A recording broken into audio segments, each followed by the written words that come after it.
제1과 역사에 대한 개념 잡기 서양 역사철학 역사관에 의해 군사 독재의 역사학은 국민이 역사적 사건을 어떻게 체험했냐. 역사는 사건이 지나가는 것에서 국민의 그 사건의 기록이 중요한데, 체험이 아니라 권력이 국민에게 기억해 주길 바라는 과거의 사실을 논했습니다. 그러니까 역사를 이야기하면은 전부 다 사실 논하더라고.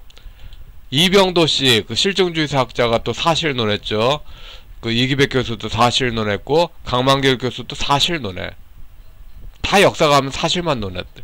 역사 철학이 없어. 이러한 판단에는 역사 기록은 권력과 연결된 특별한 전문적 기록자만 할 수 있다. 그러니까 자기 역사가가 사관이다. 조선 왕조의 사관이다. 그런 특별하다. 그러니까 넌 믿어라. 넌 보면 복창해라. 이런 뜻이죠. 그리고 일반인들의 권력과 입장의 다른가 해석을 쉽게 허락하지 않았습니다. 그러니까 시족의 역사하고 얽혀가지고 너 떠있게 내 해석을 반대해? 무조건 내 해석 따라. 이러한 입장이죠. 현재 우리 역사는 군사 독재가 무너지고 사회가 바뀌었습니다. 사회가 바뀌었다면 이런 부분이 바뀌었을 것 같지만 그렇지 않습니다. 간단하게 일베 유저들은 5.18 광주 민주화 운동에 저항권이 행사되지 않았다는 무수한 증거자료를 갖고 있습니다. 그런데 무수한 증거자료를 매스미디어에 조선일보, 중앙일보, 동아일보에 올리는 걸 거의 불가능하다게 여기 있죠. 그렇게 해서 해석이 바뀌는 거를 권력이 차단하고 있죠. 한국의 권력 정치와 연계된 역사학은 유교 문화의 시족 관습 문화를 악용하여, 그러니까 제일 족장이 김대중이면은 그 김대중과 운동권 7.1 동제 무슨 동제 해서 운동권끼리 시족의 제일 오야를 독점하면은 독점한 것에 방해가 되는 새로운 해석을 차단했습니다. 군사정권이 1인 통치권자 왕중심의 새로운 해석을 차단했다고 했는데 그들도 역시 똑같습니다.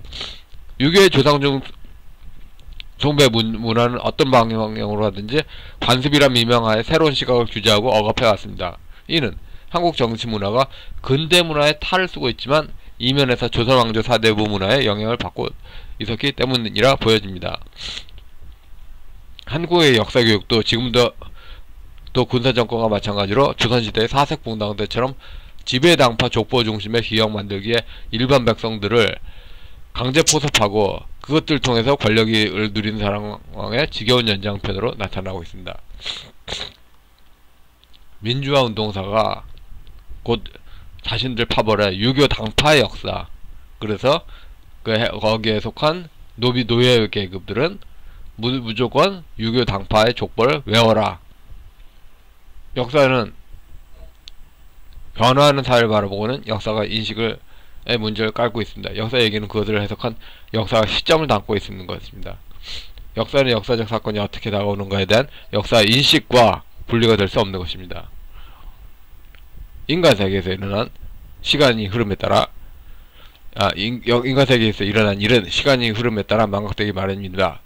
그리스인이나 이방인이 이룩한 이대하고 놀라운 업적, 특히 무엇 때문에 서로 싸우게 되는가에 대한 사정은 어느 정도 시간이 지나면 사람들의 기억에 잊혀져 갈 것입니다. 이 책은 할리카르나스 소스 출신의 하롤트 투스가 이 망각을 염려하여 자신이 직접 연구조사하는 것을 적은 것입니다.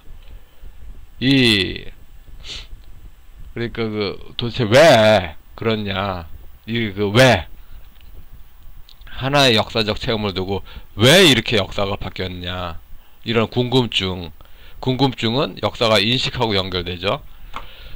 1994년에 강만길 고차선 한국 현대사는 건국반대 운동을 통일민족국가 수립운동이라는 이름 하에 복원했습니다. 그러니까 과거에 1967년 한국사 실론 짜인 일에 배제됐던 역사죠. 그분들은 6.25 전쟁을 기성세대로 겪었던 1910년대에서 20년대 선배들의 존재들 억압이라고 그들로부터 주장하며 해방을 주장했지만 정작 자신들은 아래 세대들의 권위주의적 규제의 양식을 행했습니다. 일제시대가 어린 시절이었고 6.25 전쟁 때 청년시대였던 세대들이 만든 군사정권 권위주의를 붕괴시킨 이승만 시대의 어린이였던 이들은 과거 권위주의 정치가 했던 자리에 자신들을 위치시킨 것입니다. 그러니까 그 권위주의 정치가 끝나고 민주화 시대가 열렸다는 말은 다음 세대는 뻥이다! 고 답을 할 수 있죠. 그렇다, 않다. 그렇게 계속 그 권위주의가 끝나고 민주화 시대가 지속된 거야! 라고 대답을 하는, 요구한 원인은 권력 문제죠. 중국식 권력 문제, 권력 정치. 군사정권 권위주의 정치가 지배 권력 분석을 막았듯이 민주화 정치는 좌파 부족주의가 실체이며 법치주의 구현이 아니라는 반론은 막혀왔습니다. 문재인 정권의 실정을 논하려면은 1990년대부터 쌓여진 문제를 논해야 됩니다. 그러니까 자꾸 70대 할아버지들은 문재앙 정권의 문제로 좁히려고 합니다. 그래서 문재앙만 여적죄로 감옥에 깜빵에 쳐넣으면은 다 바뀐다고 봅니다. 근데 다음 세대들은 그거를 인정하지 않죠. 90년대부터 쌓여진 그런 문제인데 문재앙 정권의 문제로 좁히거나 아니면 군사정권 때 문제로 소급합니다. 그러니까 정작 진짜 문제 하고 싶은 문제 90년대부터 쌓여진 그 악마의 적폐들을 그걸 논하지 않아. 근데 이 세대들이 지금 현재 기득권 가진 70대 노인분들이 청년시대 때 박정희 시대 때는 한국 역사 교과서가 1945년에서 6.25 전쟁에서 멈췄어. 1960에서 70년대 그 박정희 시대 이야기를 논할 수가 없어. 논하면은 에이 하면서 다 따돌렸어. 그 윗세대들이. 그거 고스란히 배워서 거꾸로 따라하는 거야. 그래놓고 뭐 사회가 바뀌었다. 뭐가 바뀌었는데?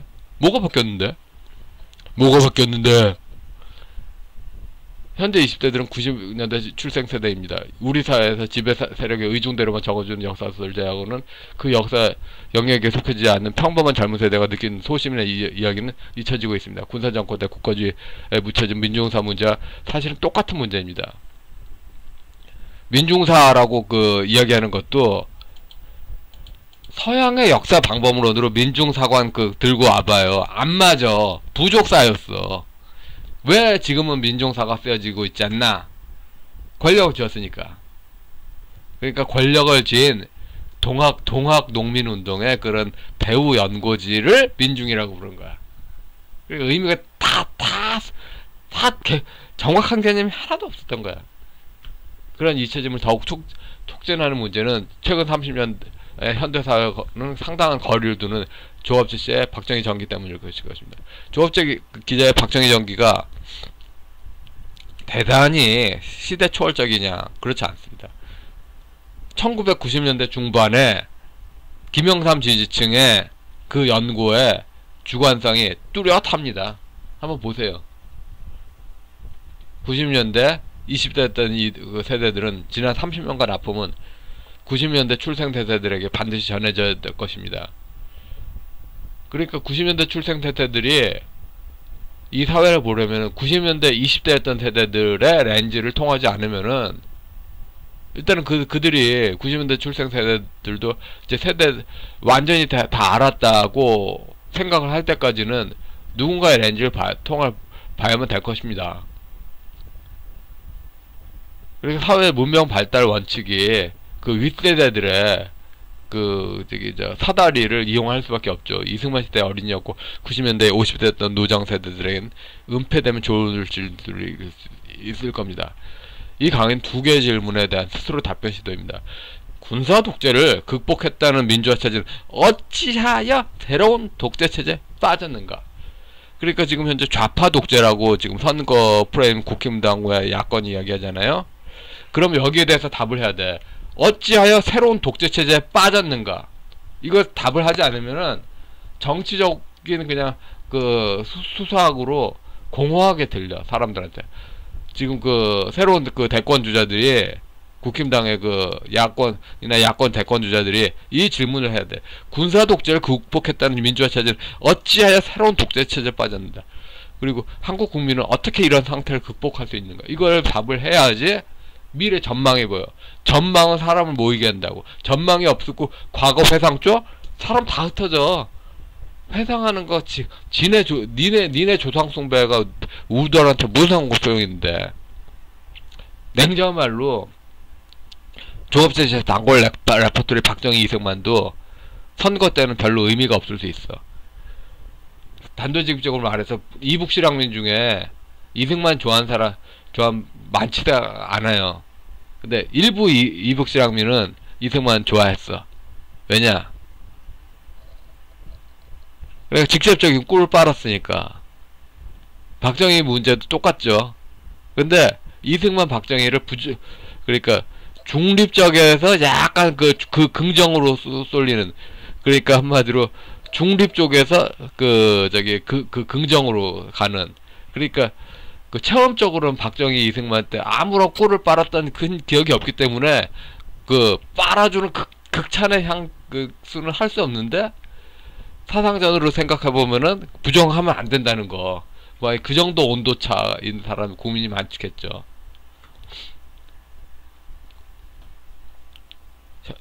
이에 대한 문제는 북한, 중국, 러시아 연결된 귀족 당파의 역사만을 기록하고 이에 속하지 않는 부분의 역사서술을 간소화시킨 현재 좌편의 역사서술에서는 답을 해줄 수 없을 것입니다. 이에 대하여 방국실함이 이세인 본인이 이 부분에 대해서 아무도 답을 하는 사람이 없을 것이라고 여기서 본인이 최근 10년간 연구하여 조사했고 결과물들을 블로그에 올려왔는데, 이 강좌는 그 결과물에 대한 대중적 축약본입니다.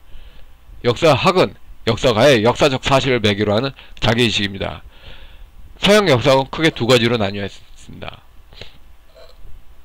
서양의 세속사를 다루는 그리스, 로마의 역사학입니다. 고대 그리스의 역사에는 철학과 신화와 역사가 종합되어 있습니다. 이 말을 서양 철학을 모르고 들으면은 굉장히 어려워. 근데 알고 들으면 뭐 그냥 껌값이죠. 서양 고대 철학이 신화하고 연결됐어. 근데 그게 그 신화적 세계가 멈춰지면서 그 철학으로 발달되는 거죠. 이런 서양 철학사를 알면은 아주 그냥 쉽습니다. 그리고 히스토리아가 그냥 사실 이런 거가 아니라 탐구하여 얻어진 지식, 탐구한 내용, 탐구 결과라는 의미를 갖습니다. 그러니까 의미가 탐색되고 부여된 사실을 의미합니다. 그러니까 그 강만길에 20세기 우리 역사를 쓰기 위해서 그분들은 친중 세력의 역사, 친북 세력의 그거를 그 통일민족 국가라는 의미를 부여하면서 그렇게 부여했잖아요. 근데 그분들이 전부 배제해버린 게 또 어마어마해요. 근데 그분들이 배제한 영역을 조업석 기자는 하나도 복원 안 해. 그냥 이승만 박정희를 다 퉁치려고. 근데 이승만 박정희를 퉁쳐지지가 않아. 워낙 많이 배제했기 때문에.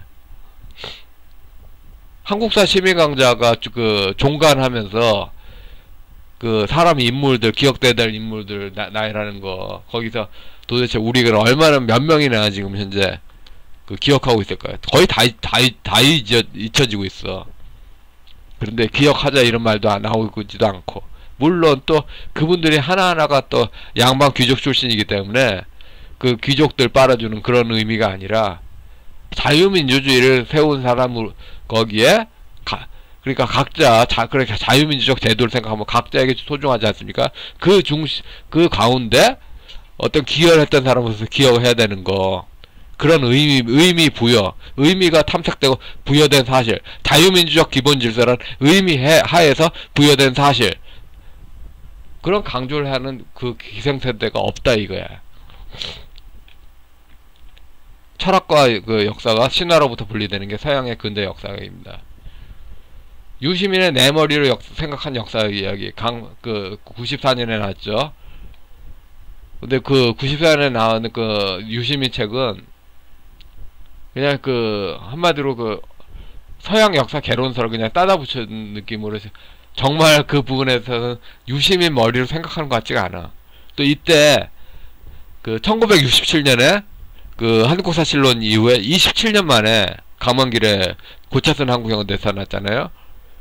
근데 고차선 한국현대사 이후에 27년이 흐를 동안, 그러니까 한국사실론 67년 이후 27년 만에 고차선 한국현대사 나오고, 내 머리로 생각한 역사 다시 쓰기, 역사 다시 쓰기 운동이 94년에 엄청 났어요. 27년이 흘렀는데 아무것도 없어.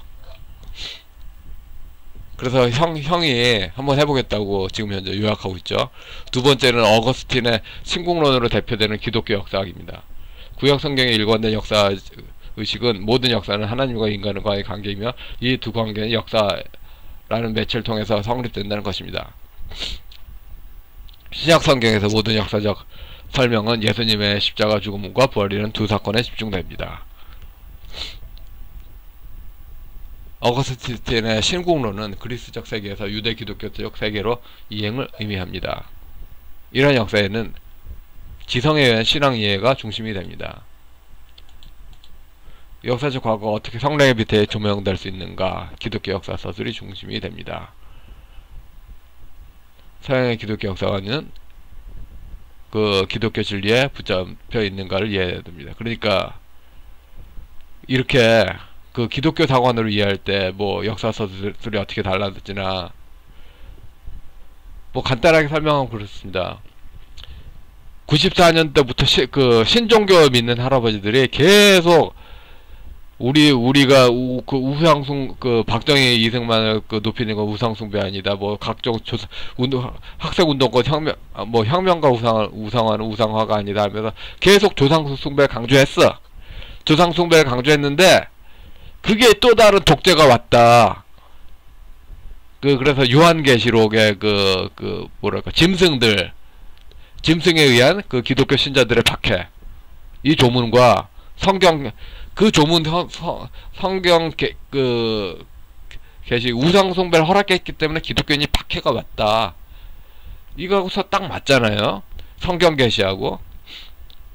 그래서 그렇게 그 성경 통해서 느껴지는 신앙인식, 삼일체 신앙인식이 새로운 역사를 가져다 역사인식이 온다. 기독교적 세상인식이 그렇겠죠. 역사는 세상의 속의 만물 다릅니다. 그 만물 인식은 그 지식을 하는 주체인 역사적 체험자 인식에 좌우됩니다. 그러니까 그 역사를 쓴 사람이 기독교인이면 결국 기독교 역사하고 불교자이면 불교 역사학이고, 그러니까 그 불교 역사학에서는 윤회론이 꼭 나오겠죠. 그러니까 불교 역사학으로 하면은 이게 뭐 이렇게 나오겠죠. 이 현상이 과거에 전생에 무엇의 반복이고 그런 식으로 과거 역사에 비슷했던 뭐 고려 말에 갖가지 부패 현상 이런 것까지도 뭐 그 불교 역사가 논하겠죠. 그런 역사인식은 과거의 사실을 강조를 하느냐, 그런 그 사건이 일어난 역사적 과거에 강조를 하느냐, 아니면 그 사건을 느끼는 역사가, 사건을 느낀 역사가, 역사가는 현재 있죠. 역사가는 개인이면서 뭐 생물학적으로 저는 개인이면서 개인이 아니죠. 개인이 아니라는 거는 제가 읽었던 책들 1989년도부터 2021년 현재까지 나온 모든 책들, 특히 또 저는 또 서울 강북 지역에 있으니까 서울 강북 지역의 사회문화적 역사 토대 이거하고 긴밀히 역사돼 있죠. 훗날에 누군가 제가 쓴 그 글 가지고 사회를 공부하려면은 저라는 존재 1970년에 89학번이고 2021년까지 책을 봐왔던 서울 강북 지역의 한 사람, 특히 그 일베를 이용하며 그런 사람의 한 가치관, 이걸 연구해야 되겠죠. 역사가는 역사책을 쓰기 이전에 사회역사적 산물이죠. 서울 강북 지역의 그 서민의 그 인문학 전공자, 이건 사회역사적 산물이죠. 조선 왕조실록의 번역본을 이용할 수 있던 요즘의 판단과 그 번역본을 이용할 수 없었던 과거의 판단이 달랐죠. 그리고 결정적으로 94년 이전에 반공 문제로 공산 문제 서적이 규제가 강했을 때, 그때 반공 교과서의 반공 교과서 필자들의 판단하고, 지금의 지금 좌익책이 너무 많고 오히려 우익책이 가물에 콩나기처럼, 그래서 지금의 일반 우파 3040 일반 우파 판단이, 그러니까 지금 3040 일반 우파가 그 당시에 반공교과서 필자보다 못난 사람일 겁니다. 그런데 자료가 더 많잖아. 후대는 더 많은 자료를 사용하잖아. 더 판단 깊고 그렇게 했죠. 근데 70대 할아버지들은 다 이제 어린애 같이 보이는 거야. 더 새로운 자료를 사용하는데 어린애 같이 보이는 거야. 어린애 같이 봐서 그 반공교과서에 그 한계가 많았던 그 판단 자료가 오픈이 안 돼서 그걸 사용한다고. 답답하기 짝이 없죠. 역사관 자기가 발견하려는 사상을 역사가 자신의 마음속에 다시 성찰합니다. 역사를 마음속에서 완전히 재구성하기 전까지는, 그러니까 그 예를 들어서 그 뭐 6.25 전쟁을 다룬다. 6.25 전쟁을 다루면 그 사료 하나하나를 연구하면서 그 마치 그 뭐랄까 대하 드라마 역사 작가처럼 한 그 머릿속에서 완전히 끝나기 전까지는 남의 말 따다 붙이기예요. 그렇게 머릿속에서 구성하기 전까지는 남의 말 따다 붙이기라고. 이건 역사가 아니야. 따다 붙이긴 역사가 아니야. 머릿속에서 완전히 하나의 뭐 대하 드라마처럼 스토리가 짜여지는 게 역사예요. 모든 역사는 사상사입니다. 그렇게 머릿속에서 완전히 구성돼야 되는 겁니다. 아시겠어요? 그래서 역사 철학은 과거 그 자체에 관한 것이나 과거 그 자체에 대한 역사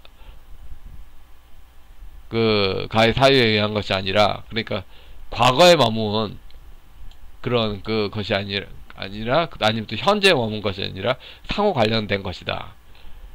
그리고 이제 수많은 참고 도서가 있어요. 역사 철학이란 무엇인가. 이거 추천하지 않습니다. 왜 추천하지 않냐? 일단은 서양 역사 학을 역사 학을 공부하는 것보다는 그냥 철학개론으로 서양 고대 철학을 공부하는 게 더 빨라. 서양 고대 철학을 공부하는 것보다 지금 이제 서양 고대 철학 강론이 많이 나왔어. 그런 걸 이해해야지 역사 철학 개론서에서 나온 서술이 별게 아니라는 걸 이해하죠. 이 역사학의 이상이란 책, 저는 역사학의 이상이란 책인데 지금 서양 사학사란 책으로 재번역됐었죠. 번역자 바뀌어서. 이거 꼭 추천드립니다. 이에치카의 그 역사란 무엇인가는 냉정한 말로 콜링우드 재판입니다.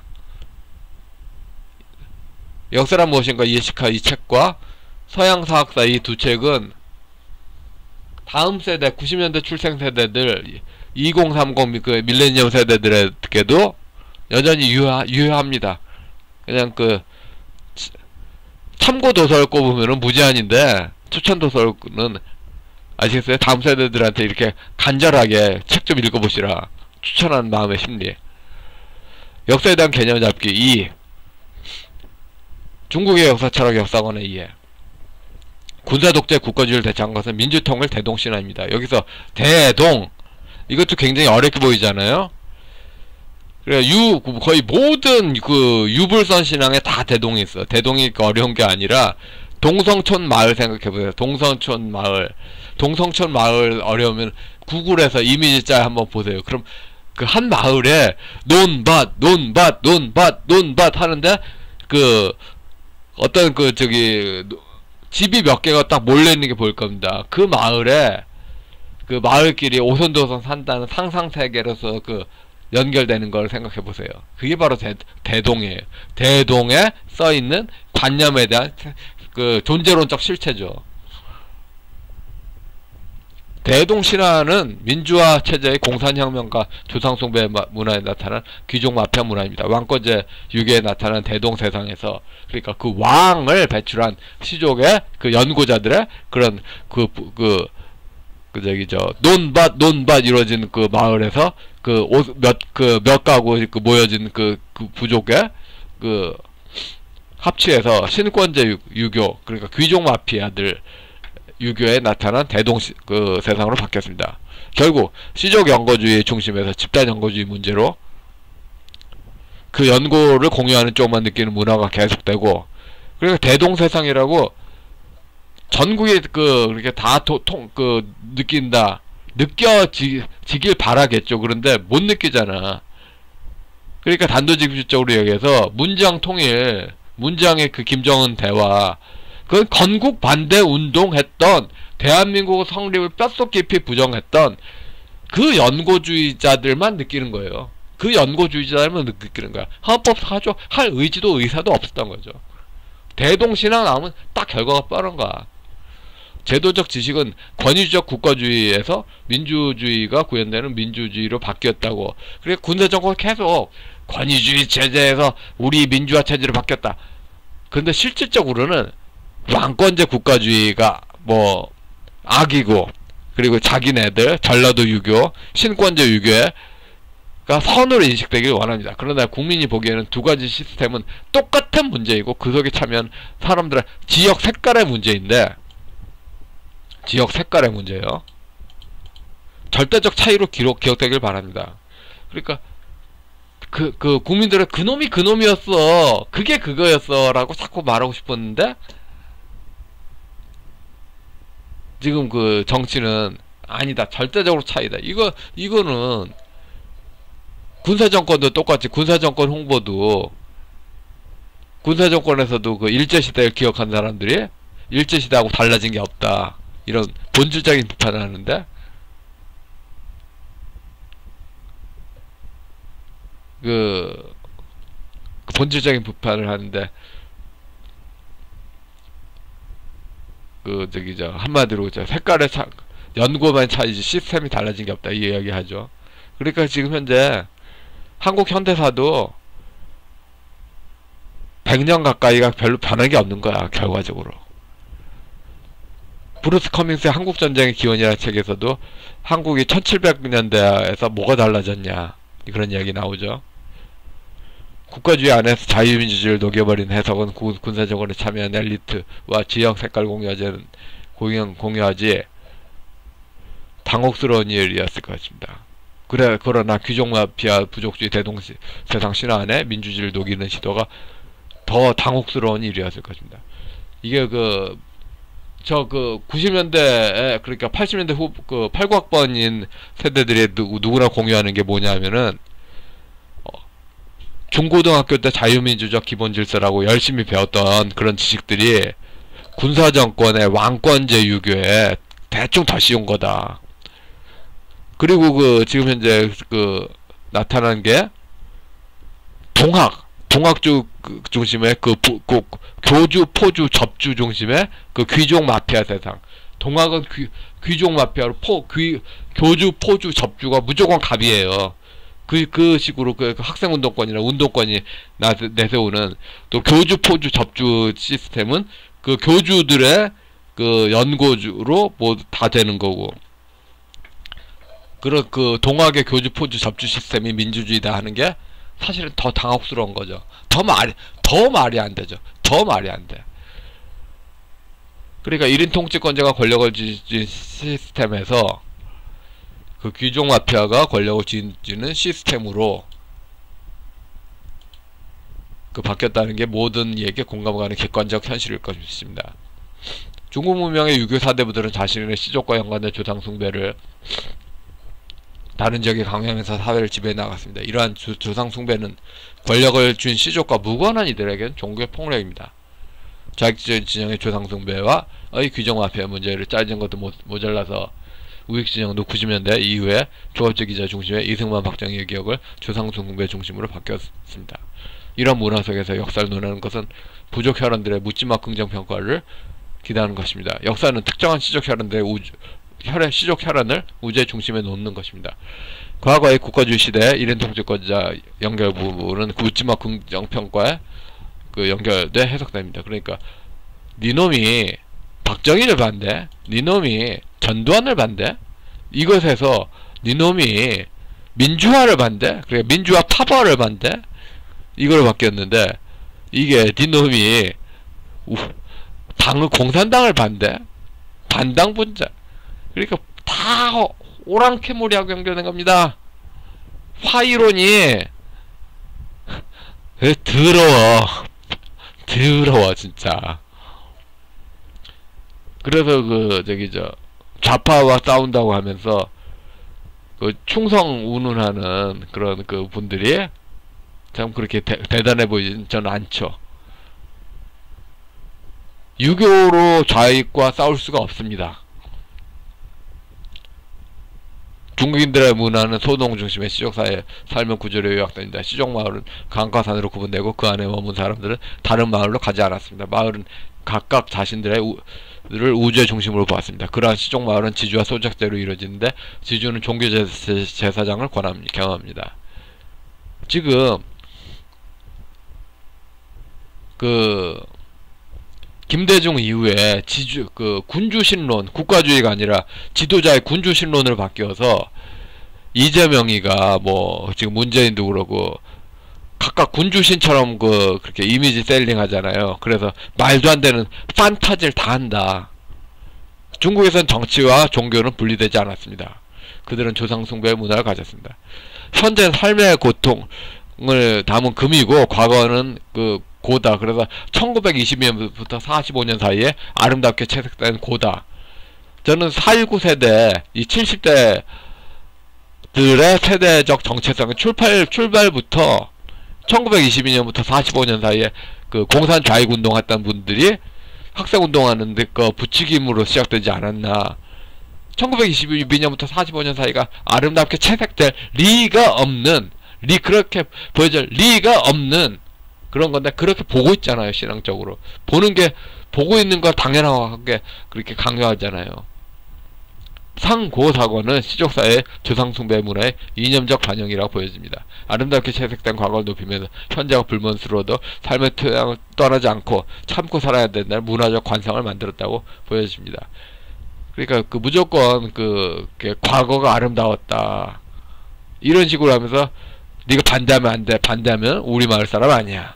반대하면 우리 마을 사람 아니야. 이런 식으로 나오는 게 문제가 있죠. 중국인들도 역사적 사건을 둘러싸고 역사평가를 합니다. 그러나 서구 시민적 객관성이 아니라 종법제사에도 종족 통치권의 정당화를 전제로 하고 있습니다. 그리고 역사적 사건이 전부 종족 통치권하고 연결된다. 중국 사회에서 역사는 시족 국가를 바르게 이끌기 위한 당위적으로 전달돼야 될 문화적 가치 총괄입니다. 저는 이렇게 중국적 역사관을 논하고 싶은 건 아니죠.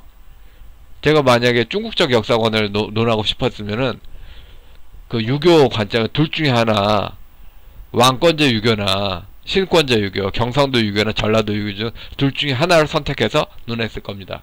그렇게 하고 싶지 않아요. 미쳤어 내가? 중국 문명은 정치 세력이 가족국가, 혈연국가를 논합니다. 그 안에서 혈연 조직 간의 직접적이고 수직적 복종을 원하고 그에 따른 이면의 농공생산이 나타납니다. 중국식 체제는 정책 중심의 농업생산성보다 귀족 계급의 유지비용이 초과되는 상황을 반복했고 그때마다 민중 강한 불만이 나타나게 됐습니다. 중국인들은 한족을 중심으로 일원적 통일제국 형성이라는 대일통을 구현하려 합니다. 이걸 고스란히 이어받아서 호남 좌파들 중심으로 하는 일원적 통일제국을 상상하되 김정은의 똥꼬나 빠는 그런 대일통을 꿈꾸는 그 자체가 황당한 종교폭력이죠. 이제 통일부가 상상하는 모든 통일한 종교폭력이라고 봐야 됩니다. 하다못해 조어즈닷컴도 종교폭력이죠. 70대 분들은 다 어려서 동성촌 마을에서 살았대요. 허구현 의원이 50년대 초반생인데 허구현 야구 해설위원도 어려서 동성촌에서 살았다고 합니다. 그분들이 살았던 시대하고 비혼이 넘쳐나서 비혼의 일생에 생각해보세요. 애를 못 낳고 섹스도 못하고 그런 세대는 이 동성촌 기중심의 종교관은 종교폭력이에요. 폭력. 인권 문제, 인권. 대일통은 존재하다는 뜻이고 일은 만물의 근원으로 위계적으로 형이상학 본체 의지함을 말하죠. 대일통은 천명을 받아서 제도를 고치는 그런 근본을 중시하는 거로 이어지는데 이런 대일통으로, 그러니까 경상도 유교는 경상도가 근원이고 전라도 유교는 전라도가 근원이다. 친중 친북이 근원이다. 유교적인 레터를 딱 가면은 따지기 팍 나의 정상이야. 종족전쟁 하겠다는 거 아니야. 종족전쟁, 그리고 악무한 귀족 갑질하겠다는 거고. 유교로 딱 가는 순간 딱 그게 왁구가 정해져. 부족주의, 귀족 갑질. 왜 그렇게 되지? 유교를 내가 지금 다 지금 말하는 게 유교 내용을 말하고 있잖아요. 그러니까 정보가 부족할 때처럼 차단하는 의미가 아니에요. 그렇게 뭔가 그렇게 반공을 하려고 해도 공산주의가 뭔가를 알아야 되고, 반중을 하려고 해도 중국이 뭔가를 알아야 돼. 그런 식으로 정보를 막고 싶지 않았는데, 근데 70대 신종교 무당신앙 노인들이 자기네 아바타 내세우고 젊은 세대들, 이건 아니에요. 2030에도 비혼이 많고 비혼의 그런 삶의 있잖아요. 그런 세대들한테 얼마나 이 폭력이냐. 그러니까 대동신앙, 부족주의 대동신앙 기준의 대일통 관점으로는 희망이 없어. 절망이야, 절망. 그래서 대일통의 정치에서는 왕이 하늘 대신하에 통치하고, 이런 사회에서 천하가 모든 토지는 왕의 소유이고, 사회주의나 공산주의 이게 유럽적이다. 그래서 유럽적이 아니다. 이거로 괜찮다, 안전하다, 민족신앙이다. 민족신앙이 아니라 중국신앙이고, 중국신앙이 다 공산주의지. 일본식 유교는 아닌데. 근데 지금 현재 전라도가 중국식 유교 끌고 오잖아. 전라도 유교가 중국 유교하고 싱크로율이 높고, 천하의 모든 사람은 왕의 신하가 됩니다. 춘추는 종국법제사를 위한 대의의 보존을 목적으로 합니다. 여기서 대의는 왕이 왕답게, 신하는 신하답게 왕의 권한을 침범하는 쿠데타를 하지 않는 걸 말합니다. 한국에서 쓰여지는 통일이란 말은 중국 문명의 용어입니다. 통일이 헌법사조가 아니라 중국식 봉건제에서 신분제로서 특정 귀족 권력의 권력화를 의미하는 개념이 됐습니다. 중국문에서 통일은 요순시대의 미래도를 느끼게 합니다. 요순시대의 미래도를 통일이라고 느끼는 감정은 허구겠죠. 요순시대란 개념이, 제가 70년생이니까 내 90년 군번이고, 유격을, 그러니까 제가 한마디로 유격 때 얼마나 한마디로 제대로 통과한 코스도 하나도 없고 계속 PT만 했어요. 그러니까 유격 훈련이 재앙이었어. 그런데 지나놓고 보니까 유격 훈련도 아름다웠다. 이거는 그냥 과거를 아름답게 채색하는 거잖아요. 그런 식의 감정. 유격 훈련도 아름다웠다. 그런 식의 감정. 이걸 다음 세대 어떻게 강요를 해. 근데 하고 있는 게 문제죠. 광주민중항쟁을 둘러싼 전두환의 강경진압은 이미 여러 번 사회적 심판을 받았습니다. 광주민중항쟁에서 김대중 세우기 위한 시민 봉기도 꼭 헌법 질서 수호 안 했다고 해도 김대중 세우기 위해 시민 봉기도 긍정될 수 있습니다. 그런데 역사 교육에 있어서 그것이 좌파 독재의 현재적 실정을 감추고 있는 역할이 되고 있는 문제가 있습니다. 고대 송상은, 그러니까 광주민중항쟁을 다루는데 이미 저 개인 존재 90년에 했던 유격 훈련은 아름다웠다. 이런 식으로 채색이 되고 있어. 근데 다른 사람하고 대화를 하려면은 객관적인 팩트, 나는 코스를 제대로 뛴 것도 하나도 없고 그냥 유격 훈련 기간 내내 PT만 했다. 이렇게 전해야 되는데 살아있는 권력이 꼼짝 못하게 백성을 통제한 중국식 지배법도 문제라 보여집니다. 과거는 역사적 탐구 대상이 아니라 봉건 전제주의 지배 질서냐 기업의 조작의 의미가 됩니다. 역사의 최종 목적은 군주 중심의 신분제 질서의 연구를 위한 당위적 선이 됩니다. 이는 민주사회의 해석 역사가 될 수 없고 돼서도 안 되는 문제를 반영합니다. 역사 서술이 그 중국 서구식 역사관을 담고 있는 중국식 역사관을 담고 있는 역사가의 역사소설 문장편을 통해서 확인할 수 있습니다. 중국적 역사관은 조상 숭배 중심으로 특정 시조 혈연에 연결된 후손들의 과거지향적 귀속 감정을 담고 있습니다. 서양적 역사관은 현재를 중심으로 과거를 돌아본 체험적 인식을 말합니다. 그래서 추천도서 춘추 논쟁, 이 책은 춘추에 대한 해설서고요. 그 다음에 중국의 역사인식 상하, 이거는 한중소교 이전에, 이거는 그 한중소교 이전에 중국학으로 나온, 그런데 한중소교 이전에 한국의 중국학자가 이미 다 친중, 그러니까 친모택동적이었다는 인식 흔적이 이 책에 깔려 있죠.